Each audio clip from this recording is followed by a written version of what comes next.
எல்லாருக்கும் வணக்கம். ஒரு நாள் இன்டர்நெட் இல்ல அப்படின்னா அந்த வேர்ல்டு எப்படி இருக்கும் அப்படின்னு யோசிச்சு பாருங்க.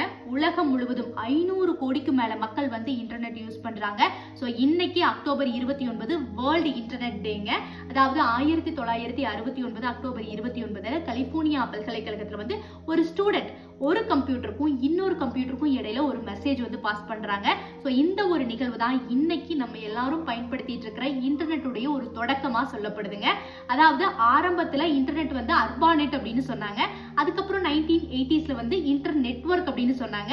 ஸோ இன்னைக்கு நம்ம அதையும் ஷார்ட் பண்ணி இன்டர்நெட் அப்படின்னு சொல்றோம். இன்டர்நெட் அப்படிங்கிறது இன்னைக்கு மனிதன் கண்டுபிடித்த ஒரு மிகப்பெரிய ஒரு டெக்னாலஜிங்க. அது தன்னோட கைக்குள்ள உலகத்தையே வச்சிருக்கு அப்படின்னு சொல்லலாம். நம்ம தாத்தா பாட்டி காலத்துல எல்லாம் ஒரு மெசேஜ் பாஸ் பண்ணோம் அப்படின்னா பேப்பர் பென் எடுத்து லெட்டர் எழுதி அந்த லெட்டர் நம்மள ரீச் பண்ண ஒரு பர்டிகுலர் டைம் எடுக்கும். ஆனா இன்னைக்கு நம்ம ஒரு மெசேஜ் பாஸ் பண்ணோம் அப்படின்னா வித்தின் செகண்ட்ல யாருக்கு அனுப்பணுமோ அவங்களுக்கு நம்மளால அனுப்ப முடியுங்க.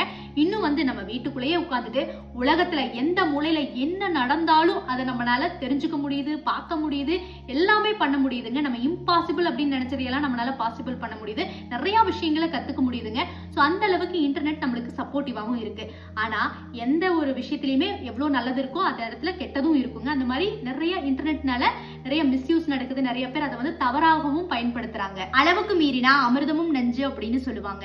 எந்த ஒரு விஷயமாக இருந்தாலும் சரி, எந்த ஒரு டெக்னாலஜியாக இருந்தாலும் சரி, உலகத்துல என்னவாக இருந்தாலும் அதை அளவாக பயன்படுத்தணும் அப்படின்னா அது நமக்கு நன்மை பயக்கும். அளவுக்கு மீறி அதை பயன்படுத்தணும் அப்படின்னா அந்த விஷயமே வந்து நம்மளை அழிச்சிருங்க.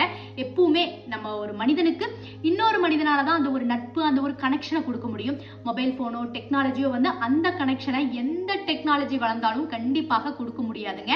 ஸோ இந்த இன்டர்நெட் வந்ததுனால என்ன நன்மைகள், அந்த பர்சன்டேஜ் என்ன, தீமைகள் எல்லாம் என்னென்ன, அந்த பர்சன்டேஜ் என்ன அப்படிங்கறத எனக்கு கமெண்ட் பண்ணுங்க. அதிகமா ஸ்க்ரோல் பண்ணிட்டு இருக்கீங்களா? பக்கத்துல இருக்கிறவங்க யார் இருக்கா, என்ன பண்றானே கவனிக்காம இருக்கீங்களா? இன்டர்நெட்டுக்கு அடிக்டா இருக்கீங்களா?